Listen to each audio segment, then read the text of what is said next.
Hey guys, a very quick video. I wanted to show you how to use vertex colors to mask the emission from a mesh in tyFlow Zenith. So this could have been done, this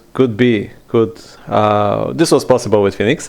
So let me just add a vertex paint modifier like this, make the whole thing black. Look at it like this. Okay, let's see if I can. Oh yeah, let me increase the segments a bit more. All right, make it blacker, yeah, and then use a white brush. Okay, so if I go into tyFlow and create the bird inferno like this, and I pick the sphere, it's gonna start emitting temperature and smoke by default. Okay, real time is off. If I scroll to the end of the timeline, it's gonna burn like this. So if I want to use the vertex color, one of the ways is to use a value operator like this, but let me just scroll the timeline a bit so that we don't have to wait for the updates.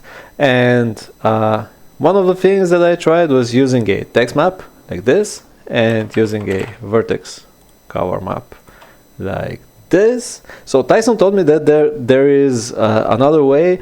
I couldn't figure it out. I don't have the capacity for this, so I'm showing you what I managed to get going. So plugging the text map like this, but let me also expose the temperature. All right, so we're gonna have smoke coming out from the white part of the mesh, and the temperature needs to be so by default it's 6, so let me run it through another value operator, which is just gonna take the value from this operator and let me rewind and multiply it by 6, and then plug this back into the temperature. Right, so now we're gonna have smoke and temperature.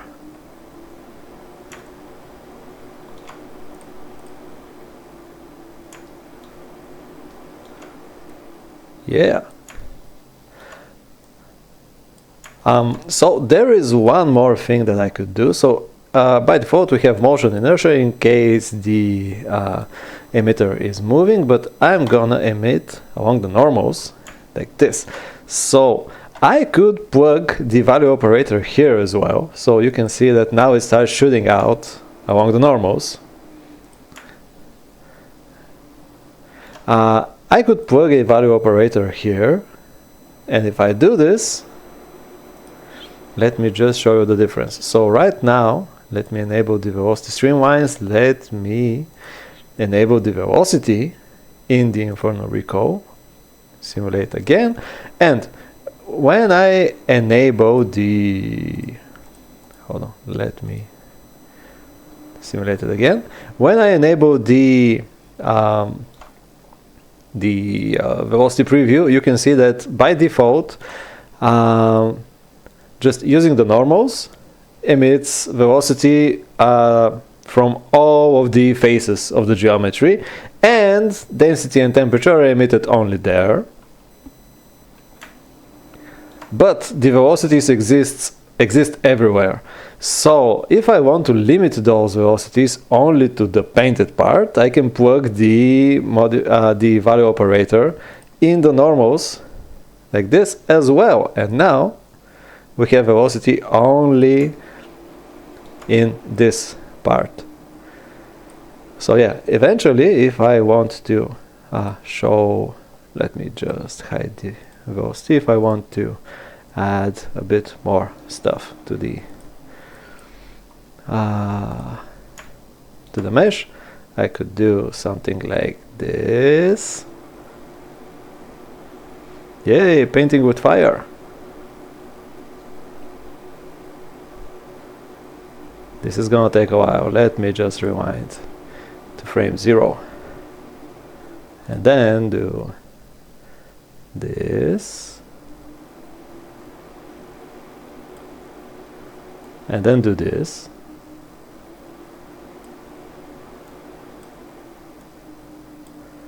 And then do this.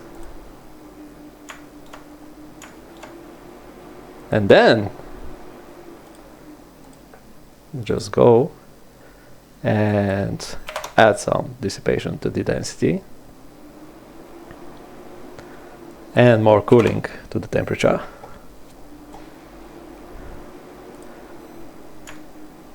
Like this.